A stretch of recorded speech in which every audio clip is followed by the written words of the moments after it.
Les mandats des 350 maires et conseillers municipaux élus en 2018 doivent expirer en mai prochain. Le président tunisien n'a pas attendu l'expiration des mandats et a décidé la dissolution de tous les conseils et de les remplacer par des délégations spéciales. Selon le président de la Fédération nationale des municipalités, Adnan Bouassida, cette décision était attendue. Il y a environ 236 municipalités indépendantes. Nous savons qu'il y a beaucoup de rumeurs ces jours-ci et nous avons beaucoup entendu dire que les municipalités ont échoué dans leur travail. Mais c'était sans évaluation scientifique et sans preuve. D'ailleurs, nous, en tant que fédération, nous avons fait une étude et nous avons constaté une baisse au niveau de la corruption de 85% grâce à la gestion adoptée par les élus. Et c'est ça la bonne voie de la décentralisation.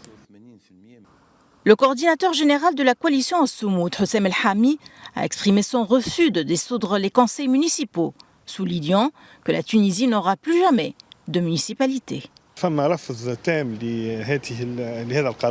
Il y a un rejet complet de cette décision, surtout quand on sait que les élections municipales sont prévues pour le 6 mai prochain, c'est-à-dire dans 60 jours à compter d'aujourd'hui.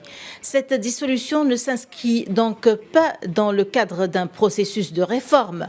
Même si la performance des municipalités et des conseils municipaux n'était pas au niveau des attentes, il ne faut jamais dissoudre les conseils et les remplacer par des délégations spéciales qui sont soumises directement à la présidence et à l'autorité exécutive.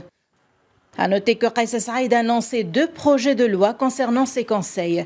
Le premier amendant la loi électorale pour l'élection des membres des conseils municipaux et le second portant sur l'élection des membres de l'Assemblée des régions et des districts.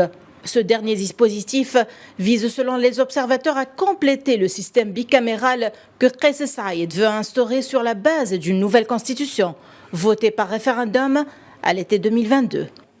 C'est une décision politique qui intervient juste avant la tenue de la session inaugurale du nouveau Parlement prévue lundi 13 mars.